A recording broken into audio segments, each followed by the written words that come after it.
കേരള കോൺഗ്രസുകാർ സിന്ദാബാദ് വിളിയന്മാരായി അധപ്പതിക്കുന്നു എന്നതാണ് പി.സി. ജോർജിന്റെ പരാതി. സിന്ദാബാദ് വിളിയൊക്കെ കൊള്ളാം, പക്ഷേ അധികാര സ്ഥാനങ്ങളിൽ എത്താനുള്ള മോഹം മനസ്സിൽ എപ്പോഴും കൊണ്ടു നടക്കണമത്രേ. മോഹം കൊണ്ടു ഞാൻ ദൂരെയേതോ ഈണം പൂത്തനാൾ മധു തേടിപ്പോയി. ആ ജനാധിപത്യ സംവിധാനത്തിൽ അധികാരം എന്ന് പറയുന്നത് ജനസേവനത്തിനുള്ള ഏറ്റവും പ്രധാനപ്പെട്ട മാർഗം തന്നെയാണ്.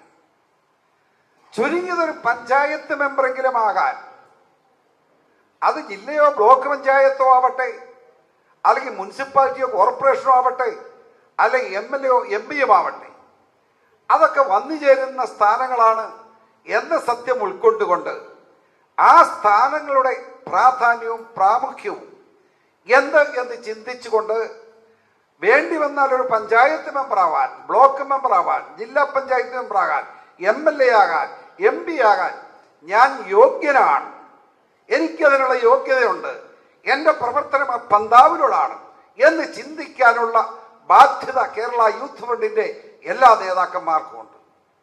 അത് ചിന്തിക്കാതെ വെറും സിന്ദാബാദ് വിളിയന്മാരായി നിങ്ങൾ അധപ്പതിക്കരുതെന്നാണ് ആദ്യമായി എനിക്ക് നിങ്ങളോട് പറയാനുള്ള പ്രധാനപ്പെട്ട കാര്യം. വെറും സിന്ദാബാദ് വിളിക്കാൻ മാത്രം ഉള്ള സംഘടനയായി യൂത്ത് ഫണ്ടിനെ അധപ്പതിപ്പിക്കാൻ പാടില്ല. ഇമാതിരി ആഗ്രഹങ്ങൾ ഉള്ളിൽ കൊണ്ടു നടക്കുന്ന ഒരാൾ മാണിസാറാണെന്നും പി.സി. ജോർജിന് അറിയാം. മാണിസാറിനെ ഒടുവിൽ മുഖ്യമന്ത്രിയാക്കുക എന്നതാണ് പി.സി. ജോർജിന്റെ ആഗ്രഹവും. അങ്ങനെ കേരളത്തെ അധ്വാനവർഗത്തിന്റെ വിളനിലമാക്കണം. മാണിസാറിനാണെങ്കിൽ മുഖ്യമന്ത്രി എന്ന് കേൾക്കുമ്പോൾ തന്നെ ഇപ്പോൾ കലിപ്പാണ്. അവിടെയാണ് കേരളത്തിന്റെ പൊളിറ്റിക്സ്.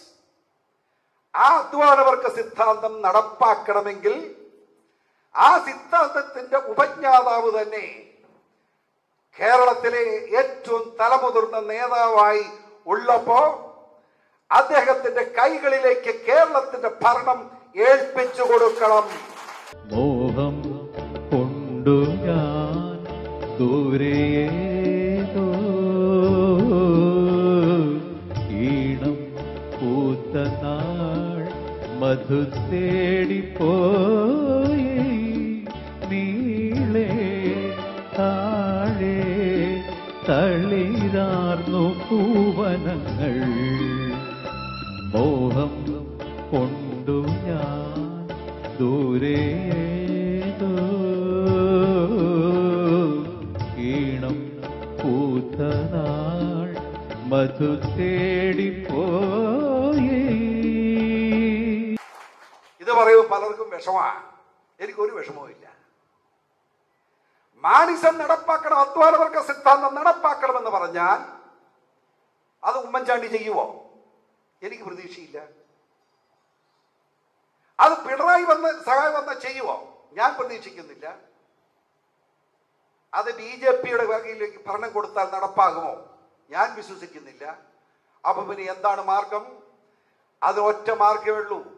ആ മാണിസം പ്രഖ്യാപിച്ചിട്ടുള്ള അധ്വാനവർഗ സിദ്ധാന്തം ലോകത്തിന് മുമ്പിൽ അവതരിപ്പിച്ച ഇന്ത്യൻ പ്രധാനമന്ത്രിയായിരുന്ന മൻമോഹൻ സിംഗ് പോലും അഭിനന്ദനമർപ്പിച്ച അധ്വാനവർഗ സിദ്ധാന്തം എന്ന ആശയം നടപ്പാക്കാൻ കേരളത്തിൽ ആ സിദ്ധാന്തത്തിന്റെ ഉപജ്ഞാതാവ് ലോകം മുഴുവനുള്ള ജനം അംഗീകരിച്ച താത്വിക ആചാര്യന്മാർ സമ്മതിച്ചിട്ടുള്ള അംഗീകരിച്ചിട്ടുള്ള ആ സാഹചര്യം എന്ത് എന്ന് മനസ്സിലാക്കിക്കൊണ്ട് അതിന്റെ ഉപജ്ഞാതാവായ മാണി സാർ തന്നെ കേരളത്തിലെ ജനങ്ങളുടെ ഈ ആശയം ഏറ്റെടുക്കാൻ കേരളത്തിന്റെ മുഖ്യമന്ത്രി പദത്തിലേക്ക് വന്നേ മതിയാകൂ.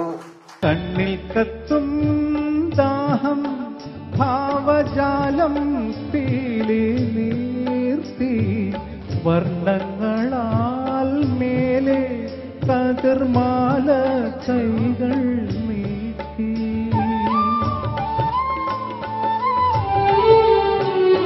അത് വരണമെങ്കിൽ എന്ത് ചെയ്യണമെന്ന് ചോദിച്ചാൽ അതിന് എന്തു ചെയ്യും? അല്ലാതെ എന്താ പറയുന്നത്? എനിക്ക് പറയാം, അതല്ല എന്താ പറയുക, അതിനെന്ത് ചെയ്യും?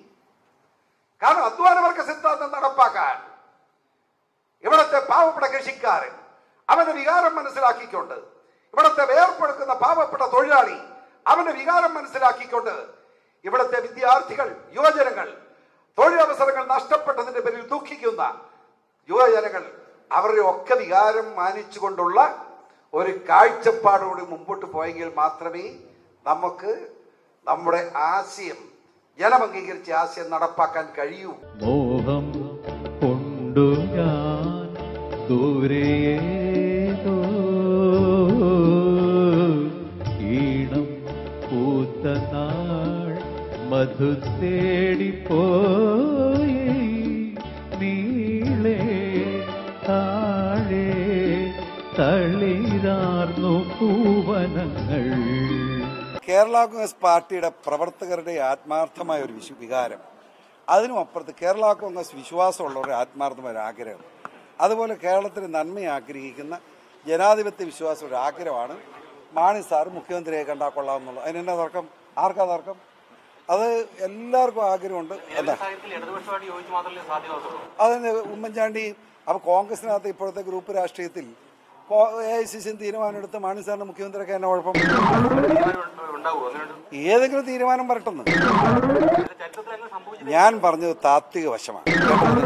താത്വികമായി ഇപ്പോൾ മാർക്സിസവും ഗാന്ധിസവും, ഈ രണ്ട് ഇസത്തിനും ഗാന്ധിസം ഏറ്റവും പ്രധാനപ്പെട്ടതും പ്രാമുഖ്യമുള്ളതാണ്. പക്ഷേ മോഡിസം വന്നതോടുകൂടി ഗാന്ധിസത്തെ അവർ അംഗീകരിക്കുന്നില്ല. മാർക്സിസത്തിന് ഉണ്ടായിരിക്കുന്ന സാഹചര്യവും എനിക്കറിയാം. അതാണ് ഞാൻ പറഞ്ഞത്. ആ നിലയ്ക്ക് മാണിസം അധ്വാനവർക്ക് സിദ്ധാന്തം നടപ്പാക്കണം. മാണിസം എന്ന് പറഞ്ഞ് മോഹിപ്പിക്കുന്നതല്ലാതെ കാര്യമൊന്നും നടക്കുന്നില്ലല്ലോ എന്ന ദുഃഖത്തിലാണ് മാണിസാർ. മാണിസാറിനെ PC ജോർജ് രക്ഷിക്കട്ടെ. ഒരിടവേള കൂടി, അത് കഴിഞ്ഞ് മോദി അമേരിക്കയിലേക്ക്.